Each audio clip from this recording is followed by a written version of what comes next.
করে নাই শ্রদ্ধেয় সভাপতি ঋত্বিক সনৎ কুমার ঘোষ দাদাকে। দাদা জয়গুরু। বলুন দাদা। দিদি শোনা যাচ্ছে? হ্যাঁ শোনা যাচ্ছে, না শোনা গেলে আমি বলবো, আপনি করুন। আজকের অনলাইন প্ল্যাটফর্মে পৃথিবীর বিভিন্ন প্রান্ত থেকে যারা যুক্ত হয়েছেন, আমি প্রথমে পরম দয়াল পরম প্রেমময় শ্রী ঠাকুরের শ্রীচরণে আমার ভক্তি বিনম্র প্রণাম নিবেদন করছি। পরমারাধ্য জগৎজননী শ্রীচরণে আমার ভক্তি বিনম্র প্রণাম। পরম পূজ্যপাদ শ্রী শ্রী বরদাস শ্রীচরণে ভক্তি বিনম্র প্রণতি। পরম পূজ্যপাদ শ্রী শ্রী আচার্য দেবের শ্রীচরণে ভক্তি বিনম্র প্রণতি। ঠাকুর পরিবারের প্রতি প্রত্যেকের শ্রীচরণে আমার ভক্তি বিনম্র প্রণতি। এর আগে একটা অনলাইন সৎসঙ্গে সম্ভবত আমি অ্যাটেন্ড করেছিলাম। আসলে বিশ্বের বিভিন্ন প্রান্তে বিভিন্ন কাজে যারা ব্যস্ত আছেন সৎসঙ্গী পরিবারগুলো, দাদা এবং মায়েরা এই প্ল্যাটফর্মের মাধ্যমে ইষ্ট প্রসঙ্গ করতে পারেন, শুনতে পারেন। তবে প্রথমে আমার একটা আবেদন থাকবে, যে যেখানে যে প্রান্তে থাকুন না কেন, অনলাইন শুধু নয়, আমরা যেন ব্যক্তিগত জীবনে অফলাইনে আমরা আমাদের পারিপার্শ্বিকের প্রত্যেকের হয়ে উঠি। এবং এটি হলো মূল। কোভিড সময়ে যে অনলাইন অ্যাক্টিভিটিস ছিল, এখন সেটি নেই। সম্প্রতি আপনারা জানেন নববর্ষ উৎসবে দেওঘরে পরম পূজ্যপাদ শ্রী শ্রী অবিন্দা তার সংক্ষিপ্ত তার আলোচনার মধ্যে আমাদের অ্যাকচুয়ালি ডে টু ডে লাইফে কি করতে হবে একটা গাইডলাইন দিয়ে গেছেন। আমরা সবাই করছি কোনো না কোনো ভাবে, কেউ কম কেউ বেশি। কিন্তু পরম পূজ্যপাদ অবিন্দা যে কথাটা বারবার উল্লেখ করতে চাচ্ছেন, যে আমরা সকালবেলা নাম ধ্যান ইষ্টপ্রীতি প্রার্থনা থানকুনি খাওয়া, সন্ধ্যায় প্রার্থনা করা, এই কাজগুলো করে যাচ্ছি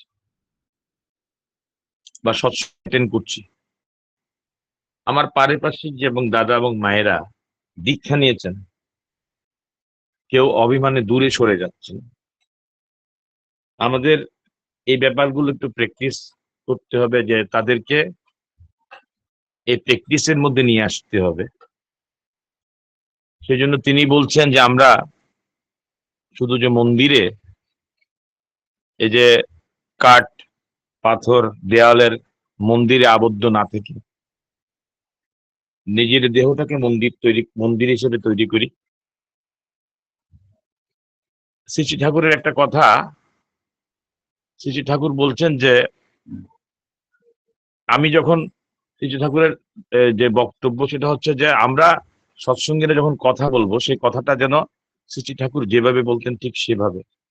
আমরা কিছু যখন খাবো, শ্রী শ্রী ঠাকুরের কি গ্রহণ করতেন ঠিক সেটুকু আমাদের দৃষ্টিতে আমরা চিন্তা করবো শ্রী শ্রী ঠাকুর কিভাবে সেই দৃষ্টিটা দিতেন।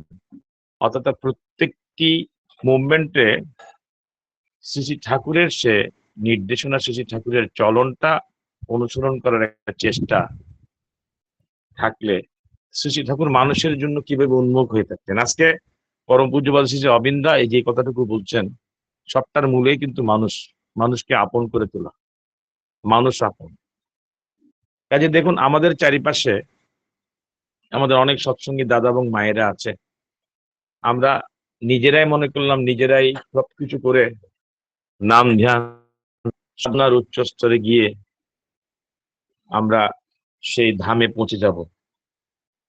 আমি জানি না সাধনার কোন স্তরে, কিন্তু আমার পারিপার্শ্বিক এর ব্যাপারে আমার কোনো করণীয় নেই, সেটি কিন্তু সৎসঙ্গ বলছে না।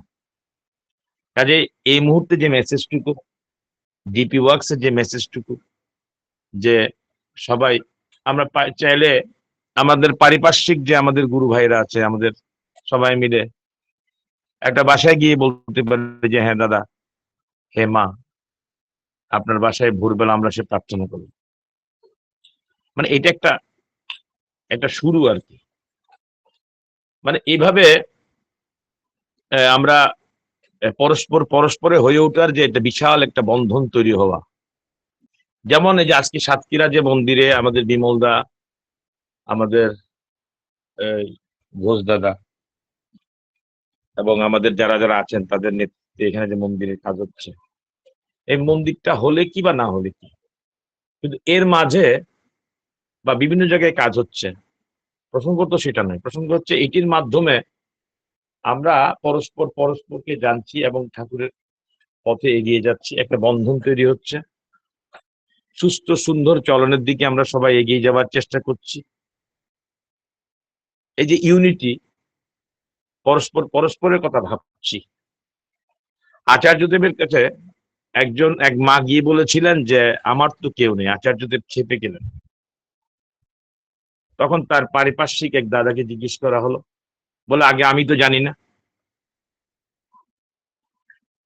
আচার্যদেব তাও খুব অসন্তুষ্ট হলেন। তার মানে বক্তব্যটা হচ্ছে এই, আমি ঠিক ঠিক নাম ধ্যান যজন যজন ইষ্টবিধি প্রার্থনা সবই করছি, কিন্তু আমার পারিপার্শ্বিক যে ইষ্ট ভ্রাতা বা আমার মায়েদের কার কি সমস্যা সেটার ব্যাপারে আমার কোনো ভ্রুক্ষেপ নেই। আমি আমার মতো এগিয়ে যাচ্ছি। সেটি কিন্তু সৎসঙ্গ নয়। আচার্যদেবের বক্তব্যটা ক্লিয়ার। সেটা হচ্ছে একজনকে সুস্থ হওয়ার জন্য দেওঘরে আসতে হবে কেন? আপনার পারিপার্শ্বিকে আমরা পরস্পরকে সাহায্য করে আমরা সুস্থ সুন্দর জীবনের অধিকারী করাতে পারি।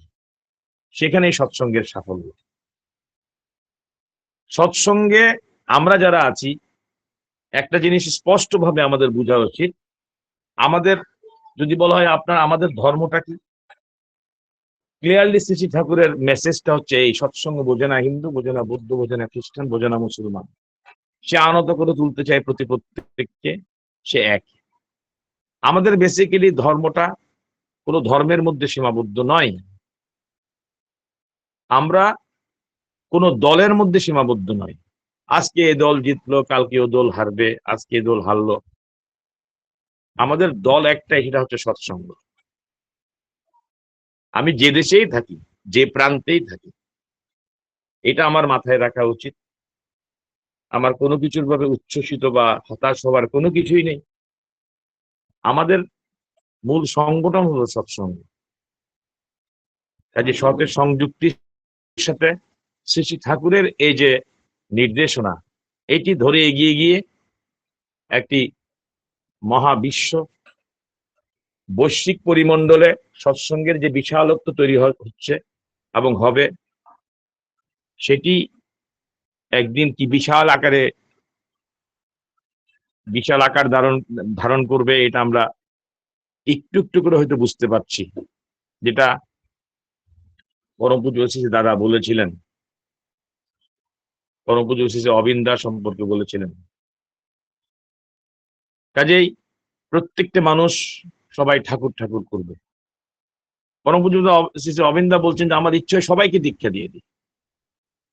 আসলে তাই, আমরা সবাই যাজন মুখর হয়ে উঠি, পারিপার্শ্বিক সবাইকে শ্রী শ্রী ঠাকুরের কথাগুলো বলি। এখানে স্পিরিচুয়ালিটি যে কথাটা, আধ্যাত্মিকতা যে প্রসঙ্গটা, এই প্রসঙ্গটা সৎসঙ্গে সেটিকে কোনো গুরুত্ব দেওয়া হয় না। এই যে হাত দিয়ে ছুলাম ভালো হয়ে গেল, এই ব্যাপারটা সৎসঙ্গে নেই। কিন্তু যে কাজ আমরা করছি, এক একজন স্পিরিচুয়ালিজম আলটিমেটলি চলেই আসবে, কিন্তু সেটিকে নিয়ে যেন কোনো ব্যবসা না হয়, সেটিকে নিয়ে অন্য অন্য কোনো কিছু বোঝানোর চেষ্টা করা না হয়। একজন আচার্যদেবের কাছে গিয়ে বললেন যে আগে আমার ছেলে যেন পাশ করে যায়। আচার্যদেব বললেন তাহলে তো আমি ছুঁয়ে দিলে আমার ছেলে তো মহাজ্ঞানী হয়ে যেত। কেউ একজন বললেন যে কলমটা একটু ছুঁয়ে দিন। তাহলে আচার্যদেবের সুস্পষ্ট নির্দেশনা হলো, এই পৃথিবীতে আমরা যদি বাঁচতে চাই, বাড়তে চাই, আমাদের কর্ম করতে হবে। কর্মের কোনো বিকল্প কিন্তু নেই। ভগবান রামচন্দ্রকে কর্ম করেই কিন্তু, যুদ্ধ করেই মা সীতাকে উদ্ধার করতে হয়েছে। ভগবান যুগে যুগে নিজে করে করিয়ে দেখিয়েছেন। কাজে আমরা আমাদের ব্যক্তিগত জীবনে আমাদের মধ্যে একের প্রতি লক্ষ্য, তবেই আসে ঐক্য। শ্রী ঠাকুরকে এক এবং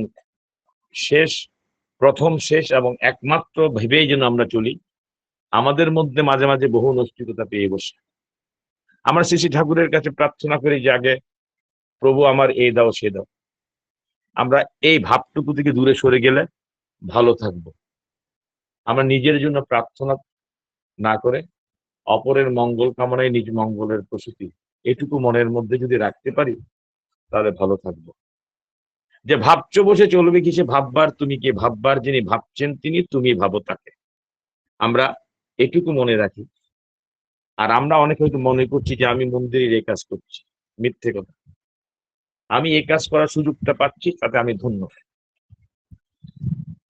আমি অমুক না থাকলে এই মন্দির হবে না, এটা ভুল। কাজে আমার মনের মধ্যে এইসব নির্দেশনা, এইসব বক্তব্যের মাধ্যমে শ্রীমদ্ ভগবত গীতার ভগবান শ্রীকৃষ্ণ যে কথাগুলো বলেছিলেন সেগুলো আমরা বাস্তব জীবনে সৎসঙ্গের বিভিন্ন অ্যাক্টিভিটিস এর মাধ্যমে আমরা করে করিয়ে এই প্র্যাকটিসটুকু করছি, কাজ করছি। কিন্তু কাজের প্রতি আমার নিজত্ব, আমার যে ভাবটুকু থেকে আমরা দূরে সরে গিয়ে যে তার ইচ্ছায় চলবো।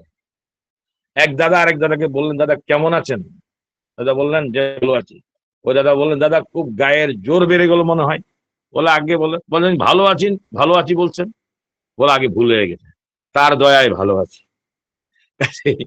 একটু তার উপর সবকিছু তিনি, আমাদের ইসলাম ধর্মে আমাদের মুসলমান ভাইয়েরা একটা চমৎকার একটা কথা বলেন, রিজিকের মালিক আল্লাহ তাআলা। এই যে আমি চলবো কিসে, আমার যে রিজিক, আমার যে অন্নটুকু, আমার যে খাওয়াটুকু, এটা আসমান থেকে আসে। এটা আসলে কোনো, হয়তো বলতে পারেন যে আপনি কি বলছেন, কথাটা সত্যই। তার উপর এই যে নির্ভরতা, এটা আমাদেরকে ভালো থাকতে সহায়তা করে, আমাদের ভেতরের যে অহংটা সরিয়ে দেয়। কারণ আমি কিভাবে ভালো থাকবো? আমি যে এই মুহূর্তে, এই কিছুক্ষণ পরে যে আমার যে ভবলীলা সাঙ্গ হবে না, আমি কি জানি?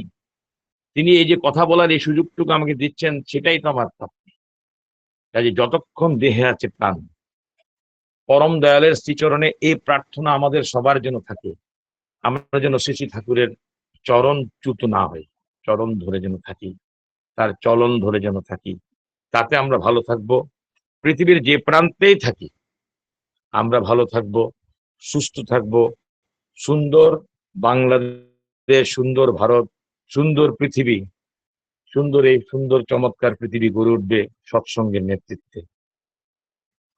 আসলে আমি আলোচক নই, হঠাৎ করে তো আজকের এই আলোচনার মাধ্যমে আমাদের এই যে সাতক্ষীরা মন্দিরের যে কাজ চলছে সেটি আপনারা বিমলদা বলেছেন, সদ্য বিমলদা বলেছেন। আপনারা যে কোনো প্রান্ত থেকে এই মন্দিরের ব্যাপারে দেখবেন, এই প্রার্থনা রইল সবার মঙ্গল হোক। পরমপিতার রাতুল চরণের প্রার্থনা জানিয়ে আমার বক্তব্যে যদি কোনো ভুল ত্রুটি হয় তার জন্য ক্ষমা প্রার্থনা করে আমি শেষ করছি। সবাই ভালো থাকবেন। বাংলাদেশ থেকে আপনাদের সবার প্রতি রইল প্রণাম। ওরা আনন্দিত। জয় গুরু। জয় গুরু দাদা।